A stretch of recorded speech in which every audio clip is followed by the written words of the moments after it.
Hi, and welcome to Deep Dive with Jamie Stein, where we take a deep dive look at all things reality TV, pop culture, and the world at large.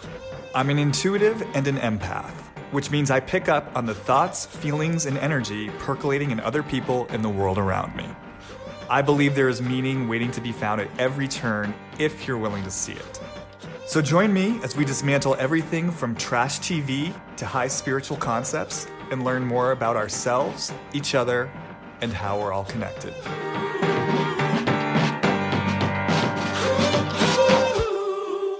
Hi, everyone, and welcome back to another episode of Deep Dive with Jamie Stein. I know we're a few weeks out from the completion of this latest season of The Real Housewives of Salt Lake City, but I just couldn't help but feel remiss in not touching back down on it for kind of a wrap-up session, given that it was such a chaotic and at times baffling season. Certainly a season I feel like no other in Housewives history. And it just was feeling a little bit like a loose dangling thread to me. So I thought, why not invite good friend of the podcast, who you all know and love, Piper Sample, to come join me and maybe just have some concluding thoughts on the season as a whole, now that we've reached the end and can kind of look back and view it as a complete entity with a beginning, middle, and ending, and see what we discover. So, hi, Piper. Hi. Good to see you. Thank you. How are you today? I'm good. I'm super happy it's Friday. I like doing this on Friday. I know. It's nice, right? It's like a segue into the weekend. Exactly. I'm done with work. Well, I actually have a working weekend, but I definitely feel like it's the end of a day. And what a fun way to transition into the evening with a little chat with you about Housewives. You and I had kind of chatted a little bit prior to this about the reunion, and I know some topics that we just kind of generally touched on were, one, Heather Gay and the way she showed up at the reunion, and specifically what it means to her to be a friend and to show up as a friend. I know that we were also both very taken by the entire cast's orientation towards Jen Shah and what's going on with her and how they hold that for both her and themselves. And then, of course, I don't think any conversation about the reunion would be complete without touching down on Lisa Barlow. And again, kind of the cast orientation towards her, and then also how she responds to that. And I know you mentioned at one point having kind of a very visceral response to some of these topics as you were watching it at the time. So I guess if we were just to dive in, I'm curious, as I say all that, or even maybe something outside those topics I just mentioned, what's sort of been jumping out at you, or what stood out the most to you in terms of the reunion and wrapping up the season?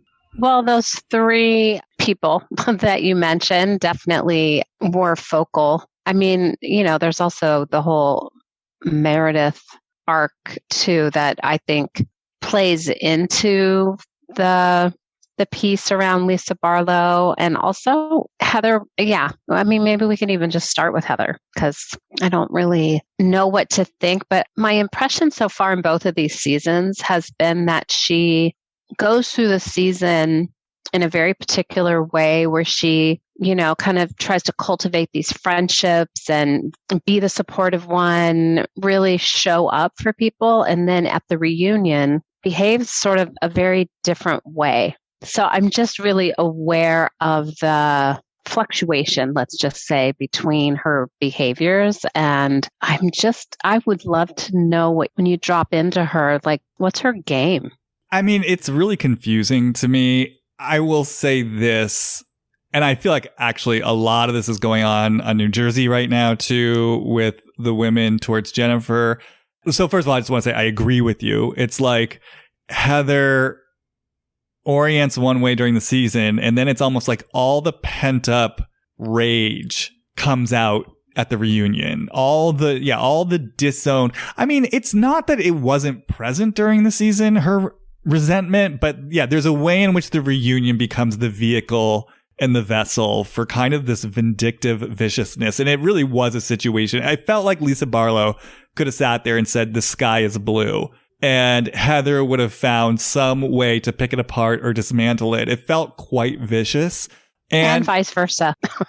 Yeah. Whatever Heather said, Lisa would have done this. I mean, I want to say they reflect something in each other. That's what I was about to say, was everything that Heather was accusing Lisa of, I just sat there and felt like she could be talking about herself right now. I mean, the way that she said, you are so concerned with, like, you want to present this nice face to the world when underneath that you are just so angry. And I'm just sitting there like, Heather, do you understand? Look at the way that you're behaving right now. You are literally talking about yourself. And to the degree that she actually later in the reunion starts talking about how, Lisa, I came in here wanting to be on your side and wanting to support you, and I'm here for you. And I'm like, here it is. Here is your nice face that you want the world to believe when you're not really taking responsibility for the true rage underneath. So clearly there's something that Lisa is reflecting back to Heather that Heather is deeply uncomfortable with inside herself. Now, having said that, the one thing that did confuse me that I would like to sit with a little bit, and I'm curious about your take on it,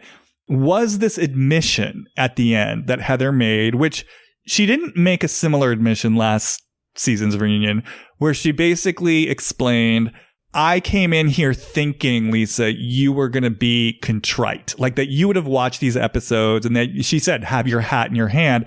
And then when you weren't, I got triggered. And essentially that's why I've been so angry today, which, you know, as I say that, I'm like, okay, well, at least you're owning you were triggered. You're owning you've been quite angry. It's still a little strange to me because, one, I just think there's information there that her so-called intended support of Lisa was conditional on Lisa coming in contrite. So she was ready for Lisa to come in hat in hand, and clearly there was some investment in that, you know, or else she wouldn't have been so triggered. But I also wonder, I mean, kind of piggybacking that point, or it's in a way making the same point, it's just the degree to which she was so charged in the face of Lisa not being contrite. And even if she's telling the truth that that is the thing that triggered her, there's still this question for me of why is that so triggering to you? And yeah, like if you're being honest about this intention to come in here, being supportive of her, how genuine or authentic was that? And again, just to go back to my original point, like what was it contingent on and why is it contingent on that? So I left feeling a little confused because I guess I experienced her trying in some way at the end to take some responsibility for her part in whatever this was, but it still just felt so convoluted and yeah, not deeply connected to whatever was really going on. And I think the last thing I'll say about it, as I say this, it reminds me of that weird moment where Lisa went over there and they hugged and Heather said something about, I just want to be in the ugly with you. It's like she's trying to navigate this friendship in a way where she can tolerate it, but it still feels like she's avoiding a deeper level of something that then manifests itself in a certain demand that she has on Lisa. And then when Lisa doesn't fulfill that demand, it just makes her angry all over again. Well, as you were talking about that, I appreciate the framing of it because we've talked about, you know, her connection to being LDS or ex-LDS, you know, like I remember watching the episode where she was holding a service for her father. And it was just her family, like, but not all of her family was there. And there was a way that she was doing the right thing. You know, she was honoring her father in the way that she wanted to do it. But in all of the little clips that were kind of surrounding this, you know, visual, there were these comments that were being made about her father and the fact that he never accepted her and saw her for who she really was. And she couldn't fully be herself outside of this context of being the daughter of an LDS around their faith. And I think that's a really deep conflict for her. I really feel like a lot of what her triggers are sort of centered around this hypocrisy of maybe the way a lot of members in her family hold family and faith and connection and what they say they're doing versus what they're really doing. And I think she's trying to sort of, my sense about her is she's really trying to reconcile who she is as a human being, and that there's deep rooted experiences growing up in that faith that maybe kind of kept her in some sort of a box. And so anytime somebody starts labeling her, she gets very incensed. She really wants to prove that she's good. Her goodness is constantly, she leads with that. And I think she really does have a conflict. And there's so much that she actually sees around how to be supportive and how to be in connection. And yet she just gets activated so quickly when she is not being seen as the good one. Yeah, it's kind of like, as I heard you talking, it just suddenly felt so clear and simple to me. It's like, she has been on this journey, which I want to say a compelling journey. And it's a journey Absolutely. that, I feel supportive of her in and have compassion for her. But she's been on this journey, towards individuation, claiming herself, separating herself from what she knew. And it's almost like even in the midst of that journey, she's still trying to find the magic key that will fit into the keyhole in such a way that she can have herself and she can individuate. And to your point, she can still be seen as good. That like her family or the system or the community or whoever it is, they're finally going to get it. And I don't think she's given that up yet. And so in that place, I think that's where she gets activated. That's where the rage comes in. And I think it becomes this catch-22 because, part of what I hear you saying, I think this is what you're saying, and I agree, is that, yes, there is genuine goodness in her, and that's why I think a lot of people find her likable. There are times where I find her likable. I liked her more this season than last season because she did feel realer to me this season. But I think where she gets herself into trouble is still, and I think this is so true of Whitney, which we've never even got. I feel like Whitney could have her own episode because, I'll just leave that there. But I feel like what they have in common is they do their good deeds with conditions, and the condition is you have to see me. You have to see what I'm doing. Like you're saying, you have to see my goodness. And so it becomes so insidious because there's a demand attached to it that's disowned. And then in the place where the demand is disowned, when it's not met, there's something coming at you. Yes, that is quite vindictive and that is quite vicious. It dilutes the very goodness that she's wanting to be seen. And it just feels like, again, on the simplest, most fundamental level, like the invitation now for Heather is like, you have to give this up. Like you have to surrender. Mom's not getting it. Dad never got it. These relatives who didn't come to the service, they're never going to see you. You are going to be misunderstood. You are going to be labeled bad. Like, just surrender to that. Feel it. Own the rage. Own the heartbreak. Own the disappointment. Own the deep pain of disconnection that's clearly there. And then move on with your life so that you can actually give from a place of just, this is my genuine impulse to give. And I'm not trying to prove anything to you. And I'm not trying to get anything back from you. Well, if you think about what the conditions are to participate in an organization or a church that hinges itself upon good deeds and good service and, that you put the needs of others before your own, like everything that she was probably taught, she's countering just by stepping out. It's kind of like to become individuated. She's going against everything that she was taught about what it means to be good. So I feel like that is the part that for her is the hardest. And you've named it to feel, I think intellectually, because she'll say, I get it. I'm never going to be accepted. I'm the black sheep. I'm the one. I'm taking the brunt. I think that's kind of her. It's almost like her badge. Like, I think she gets something from being the martyred one, the one that has been singled out. And it's like almost a sense of pride for her. Like I was courageous enough. I feel like some of the energy actually comes from being the one that stands out like that, even though it deeply pains her. Well, do you also think, because what comes to me when you say that is, and it also in a way kind of keeps her in connection with, the larger unit. Like there's energy there, right? Whereas, yeah, if she gives up that badge, it's sort of like then there's the empty space of just, they're not coming back around for me in some way. No one's going to see this. No one's going to recognize it. Somehow it just feels linked. What comes to me is in this place where she does have this pride and I'm the black sheep, somehow like baked into that also feels like the hope that they're going to come round in some way. Like even in seeing that, they're going to see her. When you were talking about a disowned anger, I also feel the disowned rejection.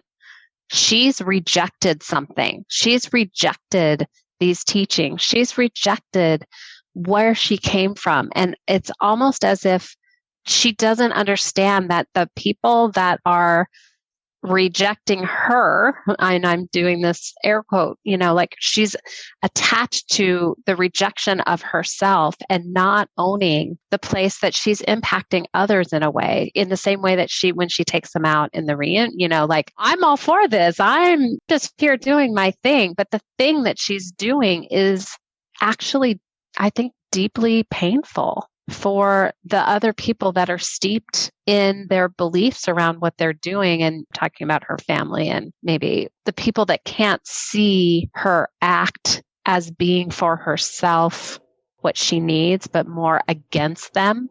I don't think she really feels that. I don't think she understands that. Well, because it would require her to hold space for the bigger picture, right? Where she's able to hold both her own struggle and the pain of her journey of this individuation process. And then, holding the struggle of these people, who are choosing to remain on the inside of a system. And to your point, may have their own feelings in response to her rejection. And I think that is the difference, right? Between being in the child's perspective versus the adult's perspective. The little girl just, I want to be seen for what I'm doing and it's not fair. It's not fair. Like she's stomping her feet and saying that to the family and saying that to God. It's the adult who can step back and say, oh my God, there's a bigger picture here. There's a bigger system. There's a bigger system of religion. There's a bigger system of family and community. And doesn't this suck? And also, as Jamie, I want to say, as Heather, maybe doesn't this suck? As Jamie, I want to say,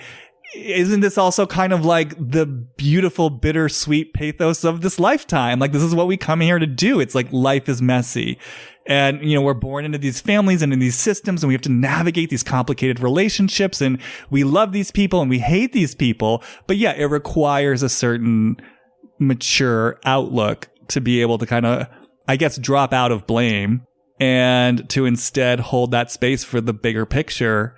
And just kind of, the bittersweet tragedy of these are severely limited relationships. And I love these people. And I think on a certain level, they probably love me.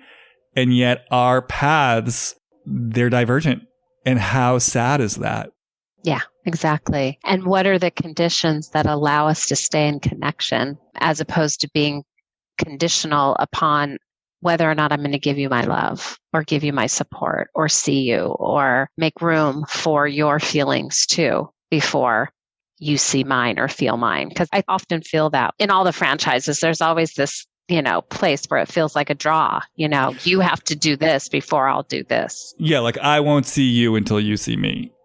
Which it's such a catch-22 because, I feel like just even from a law of attraction perspective, it works the opposite. It's like when I'm willing, there's actually two ways it can work. When I'm willing to see you, that's when I'll more likely have an experience of being seen because I'm giving what I want to receive. But there's also another version of it, which is when I'm willing to see myself. So I feel like if Heather were more willing to validate her own goodness, her own good intentions. But again, this comes back to kind of the matured perspective. I feel like if she could sit back, look at the bigger picture, see what's going on, and I know this is easier said than done, but stop taking it so personally, drop into, I'm doing what I need to do for myself.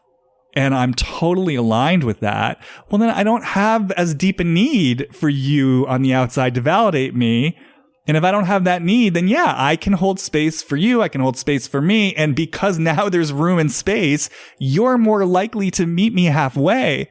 But if I'm coming at you with this charged demand of what you've got to do for me, which by the way, you're never going to be able to do for me. Even if fucking Lisa Barlow sat on that stage and was like, Heather, I totally see you and how amazing you are and how your good intentions towards me this season. I mean, there might be some like immediate gratification for Heather in that place, but then she's going to have to go out looking for the next hit. Yeah, and I think that's it. It's like there's a condition, there's a demand, and all the way up until the point where you say, I can hold the larger picture, the one that sees both of our perspectives. That feels like the process that she's in. She's actually said so much of what you just said at the beginning of that statement. I see who I am. I know I'm good. You know, like I've actually heard her sort of use these words. So theoretically, I think that she's on her way. And I think maybe if this franchise, this participation that she agreed to with this is helping her in some odd way see herself. You know, I don't know how these women cannot avoid seeing themselves played back like this. You know, I'm always so interested in these reunions because of what they see and then what they choose to talk about, how incensed they are about what the other people did instead of like, oh my God, I really saw what I was doing there. That's the part that I'm really interested in these women that participate in this show. Like, it's pretty rare where somebody really self-reflects and says, wow, I saw myself there. It's more like, oh yeah, I heard what you said behind closed doors. I'm never like, that's it. I mean, I don't want to get off topic, but that's one of the reasons why I've always appreciated Jennifer Aiden. I feel like she takes responsibility for, I mean, she's maybe been slow to integrate all the lessons, but I feel like there are real moments where she really hears what other people are saying. Attempt. Yeah. But sticking with Salt Lake City, so I'm curious, in context of all of this, the rage towards Lisa Barlow, Heather coming in and saying, I thought you were going to have your hat in your hand. I thought you were going to be contrite. And then again, I mean, it's just so funny, right? Literally, she says, but you were, coming in talking about how you're this really good person, which is just interesting to me, given Heather's investment in her being seen as good. Like, what's going on with her and Lisa? What is she so triggered by at this point? What would it mean for her for Lisa to come in with her hat in her hand saying, yeah, I had this horrible moment towards Meredith and I'm so sorry. And I realized how I'm an awful person. Whatever it was she was imagining in her head that Lisa was going to do. What's her investment in this? Well, I think what she's looking for or needs to hear is, Heather, you saw me. You saw me. Thanks for calling it out. There's deep hypocrisy. I think I'm better than other people, including you, and I'm not. I'm so sorry. I really think that what Heather needs to hear from Lisa Barlow, from her family, from maybe, the whole church, is you see life in a way that has value. And I appreciate you. And I'm sorry that I was holding myself above you, because I really feel like one of Heather's kind of Achilles is something to do with feeling like she's not less than, but treated as if she is. Well, and that gives, extra rich dimension to what you were saying about this place in her that feels superior to the others. That covert superiority that actually lives in her. If I'm her, I'm the one that's a little more evolved because I had the courage to see something, act on it, and step outside of it, take that risk. Mm-hmm. And I lost everything. But what I'm curious about, what's so interesting is that Lisa and Heather, to my memory, were actually in an okay place at the end of the season. And they had... Exactly. It's almost like, unless I'm getting it wrong, my impression was Heather wanted Lisa to be humble in relationship to what had gone down with Meredith, and in particular that hot mic moment.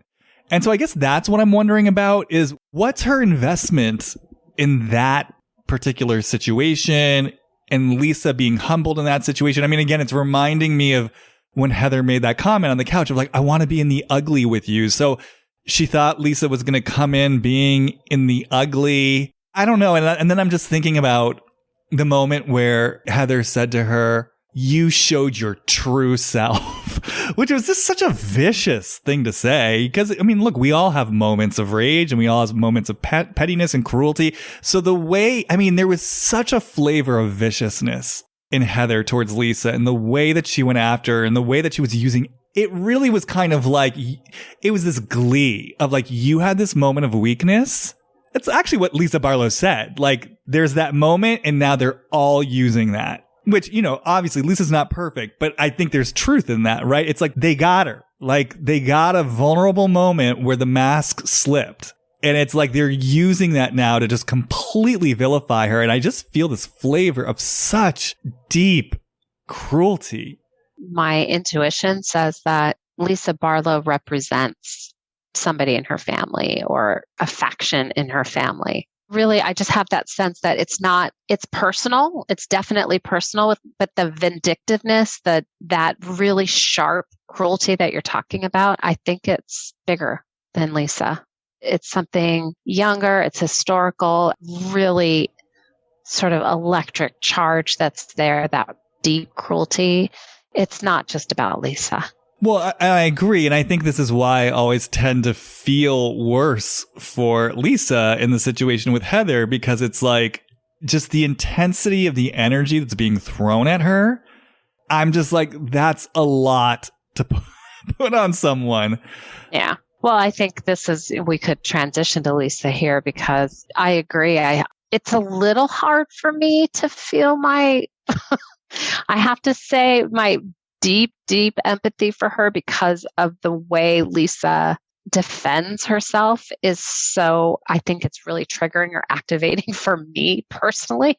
So I kind of have this I'll take ownership of my cruelty, which is you're getting what you deserve, bitch. You know, like I can feel that part of me and I want to say it so that I can let it go because deep down inside, she's a human being. And I think that she defends like she does because she's really deeply hurt and scared somewhere. We've talked about that before, I think on a previous podcast. But yeah, I think there was definitely a pile on there, but I think it was retribution on some level. Everybody she couldn't get away with what she usually does with that hot mic situation.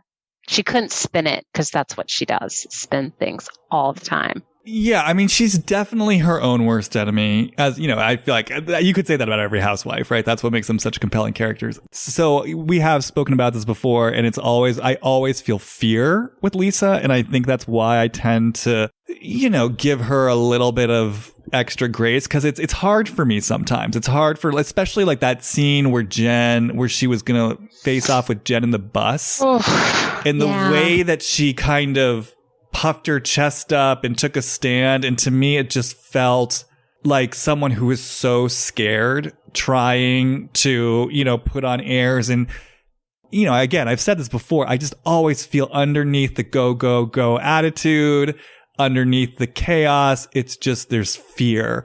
But, what I want to say, what was so interesting to me was seeing her go into pure defense mode. And that moment where she kept talking and talking. And then Andy said to her, wait, Lisa, like, I don't think what you're saying is landing with Meredith. And she was going so fast. She didn't even understand what he was saying. And she said, no, it is landing with me. And then she kept going. And to me, when I saw that moment, I was like, okay, this is answer. Because I've had this question with Lisa. And I think I posed this in our last episode of in the place where she, is talking outside both sides of her mouth and she's defending herself and she's kind of greasing wheels. I've really been wondering, and I wondered this about all of them, like Lisa Vanderpump, how conscious is she of what she's doing? And when I saw that moment of how fast she was going and that she wasn't even taking in what he was saying, and then she was just responding, I was like, oh, this really isn't, I don't think this is very conscious. I don't think she really has a deep understanding of what she's doing.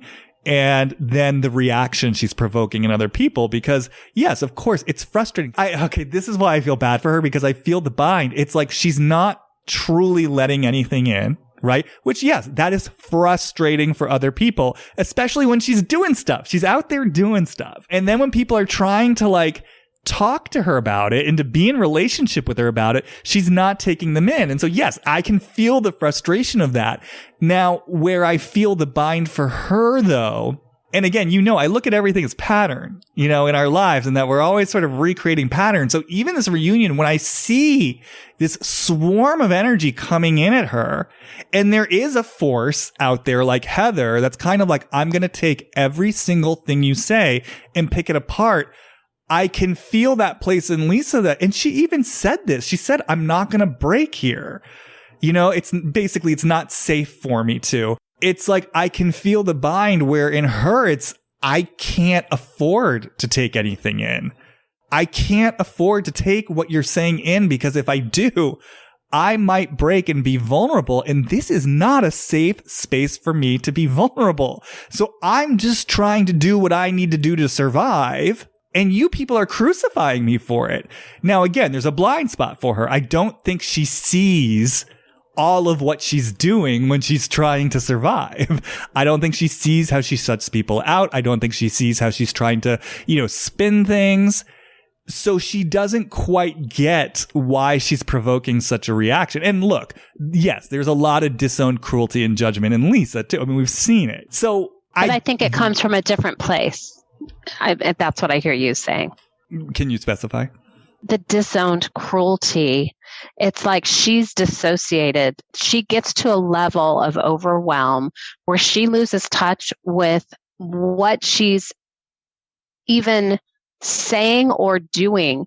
So much so, it's like being in a freeze response where I'm totally offline, but I'm still moving rather than just I'm stuck. It's like her fast-paced moving is still operating in that pattern that you're speaking of, but she's not connected to it at all or feeling it all, therefore not feeling her impact, nor the impact others are having really on her, because she's so animated and motivated by the adrenaline that's already overwhelmed her. Right. And that's the part. See, that's the piece where I have compassion for her, because it just, again, to me, it just feels so scared. It feels like, it's painful. Yeah. I'm like grasping at straws. Like I'm keeping the wheels moving. Like I just gotta keep it moving. Like if I slow down, I die. And that's in a circle. It's not even going anywhere. When I spoke to the cruelty, I mean, for me, what I'm thinking, this is going back to last season. Like, and again, I think it's kind of funny, but, I'll never forget what kind of kicked off the whole conflict on the show with Heather, which was Lisa telling some story about Heather being the girl at BYU who lifted up her shirt and was like, honor code, say what? And Lisa just had this shit-eating grin on her face. And it's like, look, Lisa, you can dress it up however you want. You clearly had your judgment about that, and you were clearly enjoying the gossip, and which is fine. Like, again, that's our humanity or whatever. But to then kind of come back around and act like, oh, I don't judge you, or I don't have judgments, or I don't think I'm better than you. That's where I feel like there are some major blind spots. But also, as I say this, I feel like probably a lot of this is also connected to the fear. It's like Lisa has had an investment, and I think this is where Heather and Lisa have a certain parallel.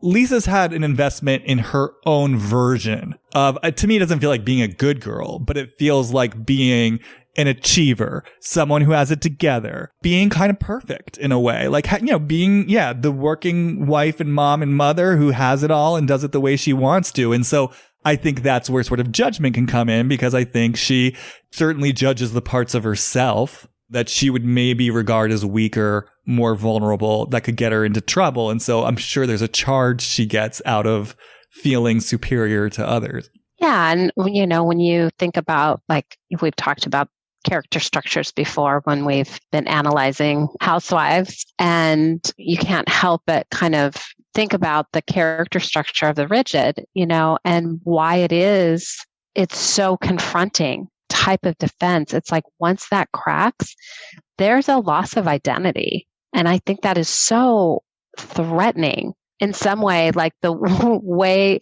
her defense gets pounded on this show, it kind of shows like how vulnerable what's beneath that, that character defense of rigidity, of holding something together and above others. Yeah, and I guess just to clarify, rigidity is typically associated with, overachieving, having it all together, being kind of the perfect person.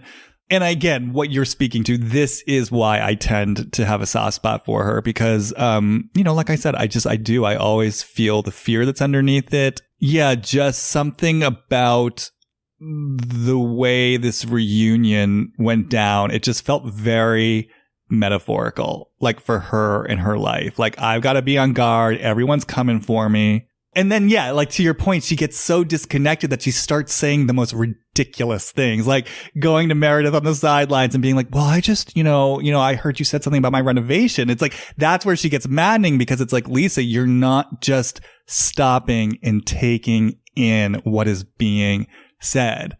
And as Lisa, it's because it feels so dangerous to let things in.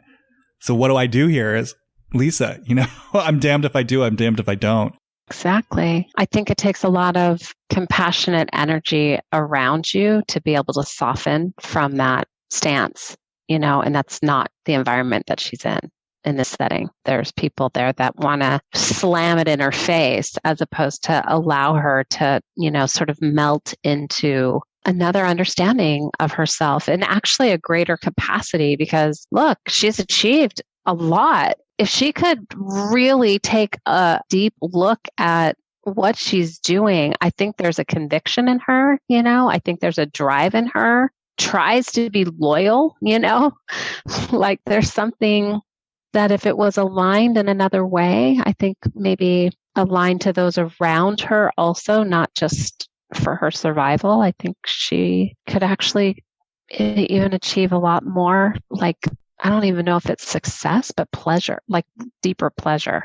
I'd also add heart. I mean, I think she clearly has a lot of love. You feel how much she loves her family, how much she loves her children. There's a lot of heart there. And I think, it's interesting to hear you talk about like her perhaps needing like a more compassionate context to soften because what I'm aware of, and I don't know if it's weird to bring this in or not, but like, I'm just thinking about how she, she heard our podcast from, whatever last year and she reached out and, in a way it impressed me because I thought we were fair. It wasn't like all lovey to Lisa. Like we definitely explored her and we're, like today we're, navigating different aspects of her and she was really receptive to it. And, without going too much into detail, the exchange that we had, it was very touching to me because my experience of her in that, like, she was quite vulnerable.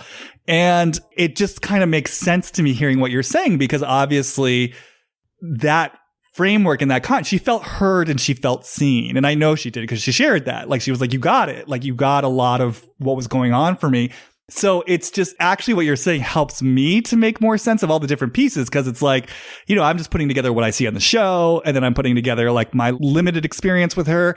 And it's like, yeah, I think you're right. When she has that space on some level that she trusts, is holding her in a more compassionate way and is willing to see her and hear her, something probably softens. But like somebody that wants something for her, that cares about her. Yeah. I have a feeling she's been competed with a lot. Maybe a lot of the interactions potentially that she's had have sort of met her drive with competition as opposed to wanting to celebrate her successes, really getting behind her. And I agree with you. I definitely feel my compassion for her because, I know people like that. And I think it's really hard. It's lonely. And I think she could use some really meaningful friendships that are saying, I want to be in relationship with you in a way that I don't need something from you, but that I want to promote you. I want to celebrate you.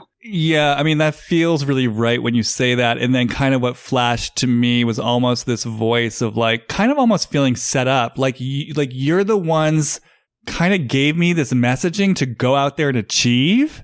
And now I've done it. And now you're like holding it against me in some way. Making me a bitch for this. Yeah. And what's interesting is I'm really getting something around, like when you started talking about competition, like for me, it really came in as competition amongst women. Exactly. Especially because she's very warm with John. I mean, and her, she has all boys in her family. I just kind of feel her relationship with women it's fraught with a lot of complication. And I want for her meaningful relationships that actually want to know her better, to help her know herself better, not to tell her what she's doing wrong necessarily, not to lead with judgment, but to actually help her let down this pace, this frenetic, constant moving, but come and hang out. Let's have fun. Let's relax. Who are you behind all that? Well, that's what I was going to say. And like, hopefully within that safety that she could then do her part by intentionally, consciously learning how to slow down in relationship and take in what someone else is saying, in particular when someone has an issue. Like to really let herself feel her impact without needing to fix it or even make herself wrong or to perceive it as an attack, which is really just another way of saying what you're saying, which is to get into real relationship with people. It's probably part of why there is such a steadfast connection with John, because I imagine it's sort of the one person where she feels a safety to like drop into something that's less guarded and frenetic. I know you have a hard out this evening, so should we just, touch on, isn't it so, see, this is what's so interesting. I can feel the possibility of where the hour would be up and we wouldn't even get to Jen Shah, which I think is so interesting given like that's what this season feels like. Everyone is just tiptoeing around Jen Shah. And actually, what the fuck is going on with Jen Shah? If I trust this energy, though, as like information, kind of the flavor for me, like in the place where I could see this whole episode going without talking about Jen Shah, like there's almost this flavor of, oh God, like this feels like too much. Too much. I don't even want to go near this. Like, how do we even start to unpack this? But I do want to go near it. And I don't even know where to begin. And I'm curious of just your initial hits. But for me, it's just the tiptoeing around. And let me just sort of say something very clearly. Yes, I believe in innocent and proven guilty in terms of like due process and in terms of the court of law. And I believe Jen Shah has a right to a fair trial. And I believe when it comes to court, she is innocent until proven guilty. And yeah, go get your representation. And, we have a way things are set up in this country that, Jen should have every advantage of. That said, for me, I'm still allowed to have my personal opinion based on what's in front of me. And it's quite clear to me, Jen Shah is not innocent. Look, even if you want to give her some grace that maybe, who knows, clearly where there's smoke, there's fire. And so anyways, it's just these women tiptoeing around what she's done or like what's going on with her. And then that combined with the vitriol that they're going towards Lisa, of all people. We've got like an indicted criminal on one couch. And I'll even bring in Mary. I mean, not that I'm condoning whatever's going on with Mary in her church, which again doesn't seem like the greatest, but it's just interesting to me that there was this kind of like intensity towards Lisa, intensity towards Mary. And meanwhile, Jen Shah is just sitting on the corner of the couch, sitting pretty, being kind of energetically protected by this group. And I love that statement, energetic protection, because it definitely feels like protection. And I wanted to ask you this. Are they protecting her or are they protecting themselves from her? Like she feels like when you talk about the tiptoeing around the hornet's nest, it's like where there's smoke, there's fire. It's almost like, talked about this last time, it feels so dark. And I think that it's hard not to see her position that she's in right now and the way she's playing it out. Like I think Andy in the reunion, when they were I think it was the first episode, and she had to like take off her glove, like the way she was dressed. Oh, got noted. I think it was like, I expected you to come in a little humbler or something like that, and it's like, it's almost like this character that is so above the accusations or separate from them in the same way Lisa separates from, because we talked about this before. I think when we talked about Jen and Lisa in the first season, sort of mirroring each other also, like there's some way, and I can feel it there. It's almost like, I don't know if Jen knows that she's done something that's warranted this accusation, this indictment. It's almost as if she really believes that she has not done, I'm so committed to believing that this is not about me. It's the way it feels. It's like, I'm just going to keep acting as if. I don't feel her behaving any more. Talk about having your hat in your hand. There was nothing in there that in this reunion that made me feel like she has concern. Yeah, no, I've felt that way the whole season. Like it's almost like a disassociative state, and that's kind of why I almost, when she just unleashed on Lisa in that bus, or the Sprinter van, I guess is what it's called. To me, that really felt like, oh, here it is. This is all the pent up energy that she's not letting through. It's almost fascinating to me. Like I want to get in there and understand it more, because obviously, part of what I read in the articles is like, she and Stuart were sending encrypted messages, you know what I mean, through secret software, where things can't be traced. So it's like, there's a level of consciousness where she knew what she was doing, right? But it's like now in the wake of being caught in these indictments, she is like committing to this narrative. And I said this on our last episode. It's like, it's not even like this other person I knew where she's coming up with some sort of plot. I mean, Whitney even tried to help her. Whitney at one point was kind of like, well, I could see how maybe there's a gray area where you don't know what you're doing. But Jen's not even doing that. She's like, not only am I innocent, I'm persecuted, and I'm going to fight for everyone else out there who can't fight. And she's committing so wholeheartedly to this that it really feels like there's some sort of true split there where she is committing so wholeheartedly to this narrative that she's created, and she will not give it up. And it's almost like she won't even let herself know anything different. And it's so dangerous too, because she's using real places where people of color are being persecuted for really a racial motivation as opposed to something they've actually done. And she's using that defense also. And to me, that feels really dangerous. I don't know if she actually believes it. The sense of danger when you ask the question, like, why are these women tiptoeing around this?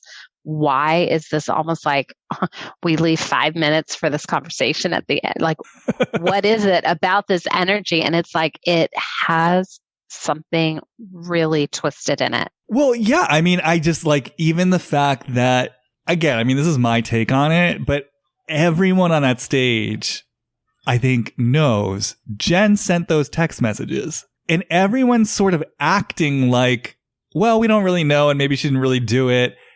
I mean, it was kind of funny to hear the roses are red, violets are blue one, like just read out loud on the stage. But like, that is, I mean, when you take it off the spectacle, the Real Housewives stage, it's completely twisted to be like getting burner phones and sending people like, twisted nursery rhyme threatening text messages. I mean, it is unhinged. What I'm curious about, and I actually am curious on your take on this, because I feel like we've had kind of a similar trajectory. What's been fascinating to me, so you and I both had a soft spot for Jen last season, right? Because there were things... I still do, to be honest. Well, even in the middle of this, I do. Well, this is kind of what I want to speak to, because it was interesting, right? Because in that season, like, most people really didn't like her, and they thought she was problematic for all these sorts of different reasons. What's so interesting to me is this season, I've like really watching herself victimize herself in relationship to what's happening has really sort of turned me off from her. And, to the conversation we're having today, like, I just feel something that's just so much more, I guess, twisted and darker. But what's happening in the audience for a lot of people, it's kind of like the audience is is sort of like energetically aligning with the cast of the Housewives, where a lot of people are saying, I actually find her charming and likable this season. I'm just curious. I don't know. What do you make of that? Because I feel so inverted where I used to like her and now I don't. But public opinion used to not like her and now they do. They're seeing something charming in her now, whereas I saw something charming in her last year. I don't know what to make of this. And I'm just curious if you have any thoughts. Well, I actually didn't know that people were finding her charming. A lot. I mean, even Tamra. So I think I've told you my guilty pleasure. I listened to Tamra and Teddy Mellencamp's podcast. Even then, they're like, I got to admit, I find her really charming. Like, I really like her. Well, I hate to keep bringing in character structures, but for some reason, they're like, so right here, she's seductive. She has a seductive psychopathy. If you feel that defense, again, it's like, there's a way I'm going to find out what it is that's going to ingratiate you to me. And I'm going to play that. But damn, if you cross me, I'm playing to win and I will take you down at all costs. So my feeling is maybe people are seeing the politician in her. Yeah, like almost like she's gotten into this deep shit and she knows now she needs to kind of like modulate things. I mean, even before she got arrested, she sort of came into the season, on the apology tour. Clearly she'd seen herself self-deprecating. Yeah, she had seen herself last season, and then this shit hits the fan, and you think that perhaps there's a way that she's like maneuvering within the world of the show to make herself more likable in light of everything that's happening. And I have a feeling she's savvy enough to know, which is probably why she's in this kind of trouble, what people need to hear and the way it needs to come across. I think she loses sight of that, like on the flip side, right? Like when we were more ingratiated to her, kind of more of a realness. This is what I'll say. I think she feels far less vulnerable this season than she did the first season. So for me, that says she's performing. She's doing something here that she knows. She has her finger on the pulse of either what the fans want from her, what they respond to. And she's playing that up, because I actually didn't know that people were feeling that way. I actually thought people were appalled by this indictment.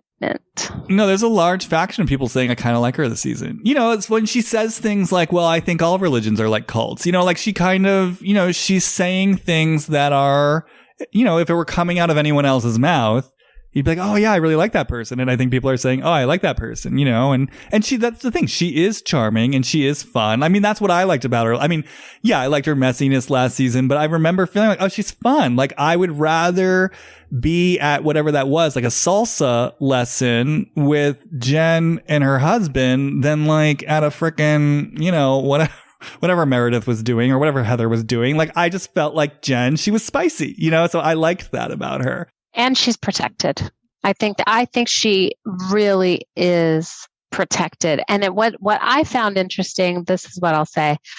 I really felt like it was almost like there was a competition among the housewives, the other cast members. Who is Jen going to see as the most supportive? Because it was like Jen, if you didn't call quick enough, the whole Lisa Barlow thing, it was like she really pointed out the people that weren't there for her and garnered so much pity. And everybody I felt was like, oh, I'm here for you in this way, or I'm here. We've got your back. And I'm like, that's the part that was super confusing to me after the way that she went after all of them at some point. That's what I was going to say. It's like, as you were talking, I just kept hearing something about politics of the show, politics of the show, politics of the show. I mean, I feel like Lisa, the way that Heather has shown up for Jen the whole season was kind of like as a covert FU to Lisa, kind of like I'm her real friend. And I just wonder, in the place where Whitney and Heather did seem so obsessed with Lisa for the entire season, is a lot of this just about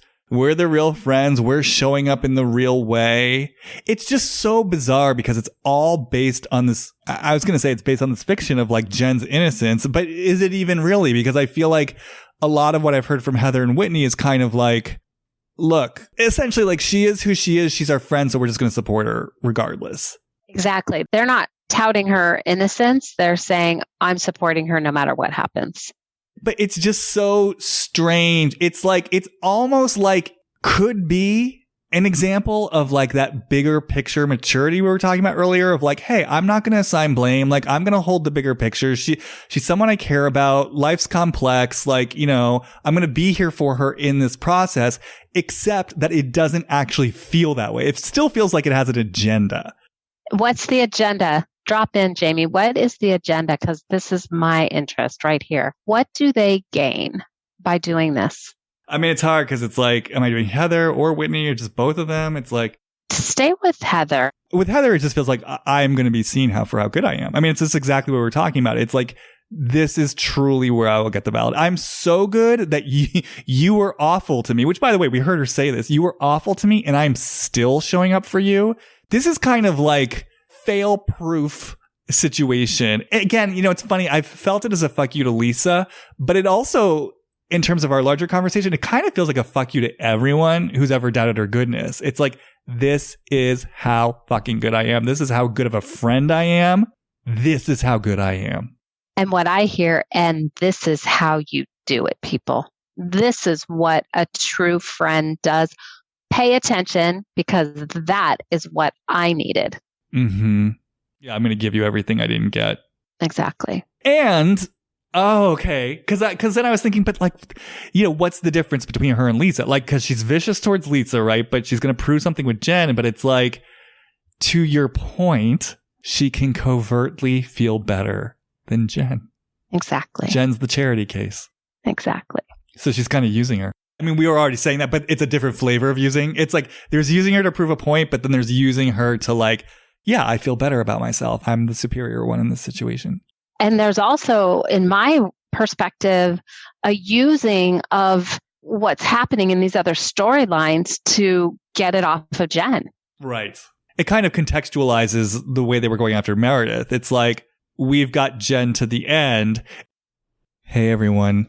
Sorry for this abrupt interruption, but we actually had a little bit of a technical difficulty, and the last couple minutes of the recording got lost in the shuffle. So I'm just going to summarize our final points here.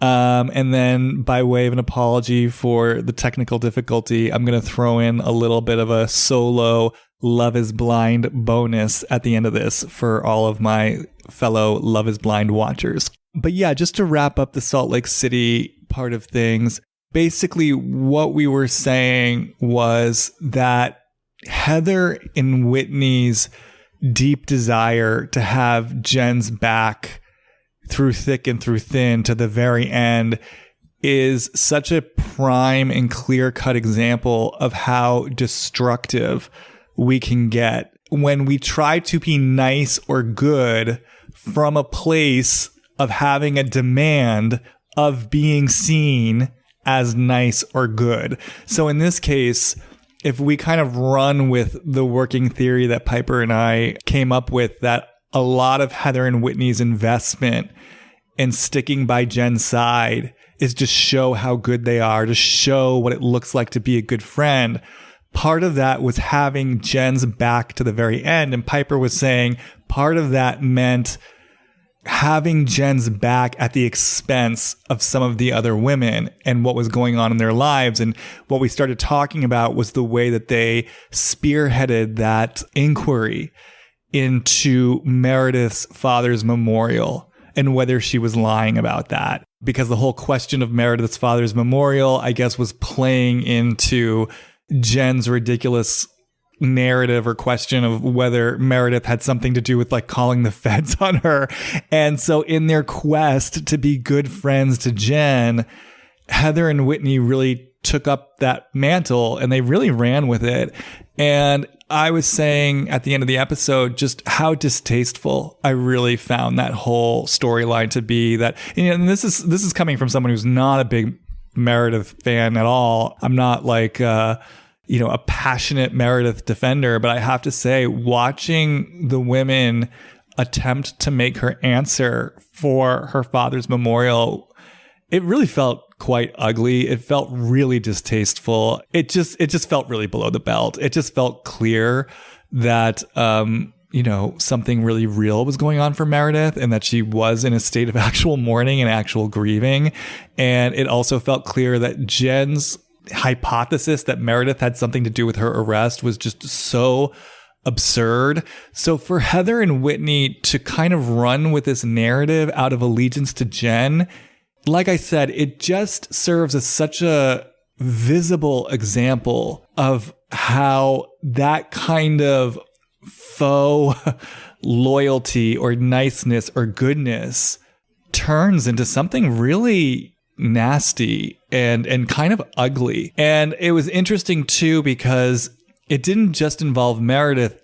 Part of it was also implicating Lisa and implying that Lisa was purposely spreading misinformation after her phone call to Meredith on the Sprinter van. And to me, it just felt really obvious that there was a misunderstanding. I mean, Lisa called Meredith, and based on the conversation we saw, it was clear that Lisa misunderstood and thought Meredith was in the memorial with her family at that moment. And I don't think, as much as like Lisa stirred stuff up and was talking out of both sides of her mouth this season, I don't think there was any intention on her part to to muddy the waters or to frame Meredith. I felt like that whole storyline was completely Heather and Whitney's invention. And like I said, it's just such a clear-cut example of what can end up happening when you just go too far for the sake of trying to run with something because you think on the other side of it, you're going to be seen or validated as good in some way.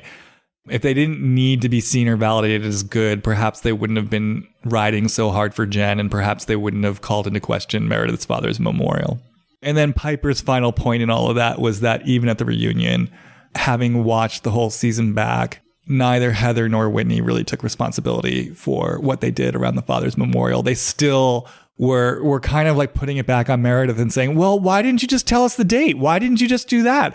They were trying to make it seem like it actually was Meredith's fault, rather than just taking simple responsibility for the fact of like, we kind of got overzealous and we did something that was really insensitive to you in a time that was quite painful for you. Okay, guys, so that wraps up the Salt Lake City portion of things. I hope you enjoyed it. And what I'm going to do now is include a first part of a planned solo episode that I started to record, but then never finished. And so, yeah, I was going to do a solo episode about Love is Blind, going deep into Natalie and Shayne. And I recorded the first part of it, but life and work got in the way, and so I never finished it. So I have here the first 10 minutes of it, of dropping into Shayne and Natalie at the start of their relationship once they get to Mexico. So again, for any of you who watch the show, please enjoy this little bonus Easter egg, and once again, accept my sincere and humble apologies for the technical difficulties on this episode.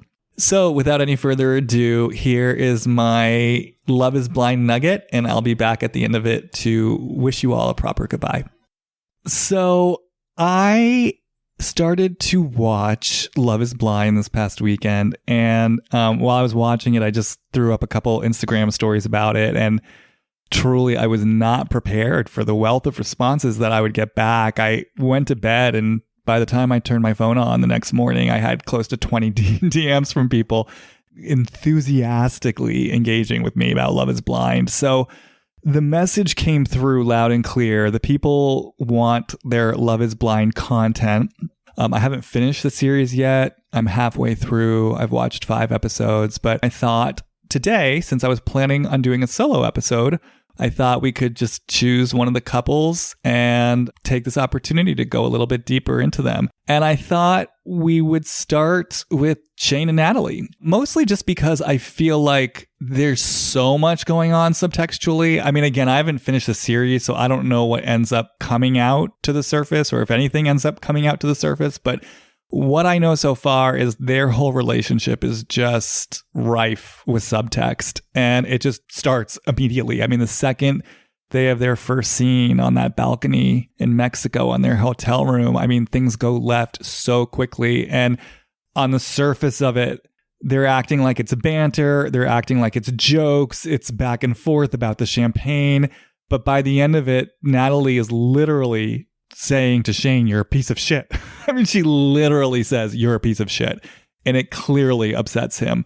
So this is just a prime example of a situation where there is a whole world of stuff that's being left unsaid. And it just felt like prime opportunity to just sort of slow the whole thing down, drop into Shayne, drop into Natalie, and see if we can maybe get our fingers on the pulse of what is really going on here, at least to start. So on that note, I'm sitting here. I've actually got the scene pulled up on my laptop, and I'm just going to kind of go through it beat by beat, and I'm going to intuitively explore and see what wants to come up. Having said that, I'm just going to actually start with Shayne, and I just thought I'd drop into Shayne just towards Natalie at the start of this adventure. Like, they're sitting there, she's sitting across from him. Where is Shayne energetically in relationship to this woman who has accepted his proposal of marriage as they start this next leg of their journey? So this is going to be Shayne towards Natalie. It immediately just feels like this whirlwind of energy. It feels like this little boy who's just like, gotta go. Meaning like, gotta get this going. We gotta get it going. It feels like as Shayne, I'm just caught. Not just that I'm caught up in a whirlwind, I am the whirlwind. And I just want to catch Natalie in my whirlwind and like whisk her away. And there's no real regard here for how the whirlwind is going to impact her, whether she wants to say yes to the whirlwind. It's pretty much like, I'm the whirlwind. I want to get going. Let's go. And the other words I just keep hearing as I take Natalie, and it's kind of like, mine. Like, it's mine. You're mine. It's mine. Let's go. Now. And as Shayne, it's almost like what I want to do is, it's almost like the image I have is grabbing Natalie, squeezing her close to my chest, and just completely enveloping her and energetically smothering her. And now the words I'm hearing are just, I want what I want and I want it now. I want what I want and I want it now. I want what I want and I want it now. He feels like this kid he's got his hands in the cookie jar and he just wants to fucking eat all those cookies. And not just eat those cookies, he wants to like scoop every single cookie up, cram it into his mouth, and just chomp on them all at once. And it's almost like, I want this before anyone can take it from me. I want to eat all the cookies before an adult can come in and say, wait a minute, Shayne, you're not supposed to have all those cookies. These are my cookies and I want to eat them now. So there's definitely like a demand here, and there's almost like, it's kind of like an underground anxiety around what it would mean if something or someone were to come in as an opposing voice and say, wait a second, Shayne, you don't just get to take the ball and run with it. You don't just get to be the cyclone that sweeps through the room and does what it wants to do. And as Shayne, it really feels like, I want to be the cyclone that does what it wants to do. I want to blow through this hotel room. I want to knock over Natalie. And then I want to be able to go do whatever else I want to do.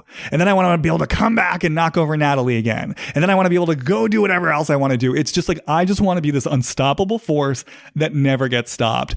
And no one better try to get in my way, because if someone tries to get in my way, I'm going to be pissed. So there's kind of like an entitlement here. And like I said, kind of a fear that if I'm somehow not this wild, unstoppable force, something's going to come in and prevent me from getting what I want. And I can feel as Shayne in that place where something might come in and prevent me from getting what I want. I'm pissed. I want what I want and I want it now. Nobody better get in my way. And I can feel like in this place when I'm looking at Natalie, I don't care about the impact this has on her. It's like, as Shayne, it's not even crossing my mind that she's having her own experience.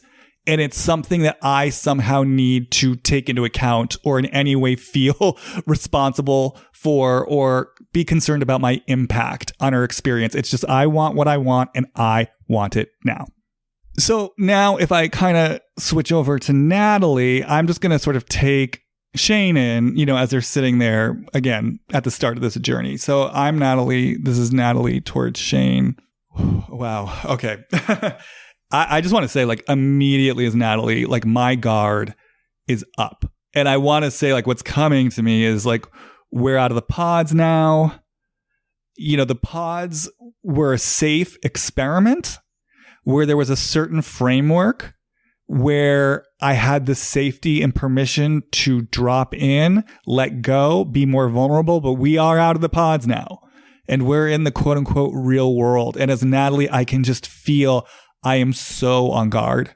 I'm like frozen. And what this feels like to me is like, I don't trust you, Shayne. I don't trust men. I do not trust men as far as I can throw them. And I'm on watch. Like, that's what it feels like. You guys can't see me at home, but my eyes as Natalie are darting back and forth. It's like I'm staying very still. I'm not making a big scene. I'm very controlled. I'm very composed. I'm very put together. You're not going to see me freaking out or spazzing out, because even that would be some measure of vulnerability. It would be some measure of losing control. And I want to almost say, like, I don't know, somehow giving you the upper hand. You're not going to see that. I'm going to stay very still and composed. I'm going to stay in control. My eyes are going to be watching. And I don't trust you. You have to earn my trust. And I almost kind of feel as Natalie, it's like, I do feel this energy of like, I'm going to put you to the test. Like, I'm going to test you. I'm going to see what you're made of. You want to marry me? I'm going to see what you're made of. Yeah, I really feel as Natalie, this experience of I am not dropping my guard and I'm not dropping my defenses, because that is where the trouble can happen. When my defenses drop, that is where danger can occur. That's where danger has occurred. So no way am I letting my guard drop. And it's interesting. I actually feel an energetic connection in a weird way between their two different experiences. With Shayne, it's like he wants to be the ravenous cyclone because he's scared if he slows down at all, something's going to come in to prevent him from getting what he wants.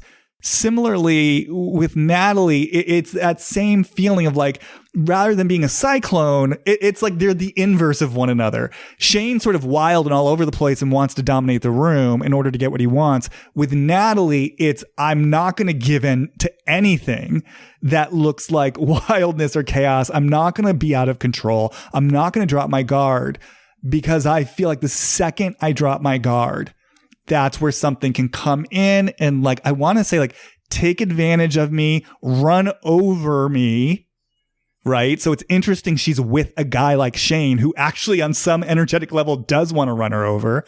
That's where it can happen. So we've got these two people right out of the gate who have very different styles, but are both coming from a place of, there's a sort of control I'm exerting because I'm scared if I don't exert this control, something's going to come in that I don't like. So on the one hand, it's chaos over here. On the other hand, it's like tightly wound, defenses up, complete composure. You're not getting anything out of me. So that's kind of the lay of the land, like right before anything starts.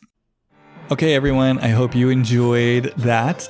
And as always, follow me on Instagram if you don't already, Jamie Stein, JAMIESTEIN.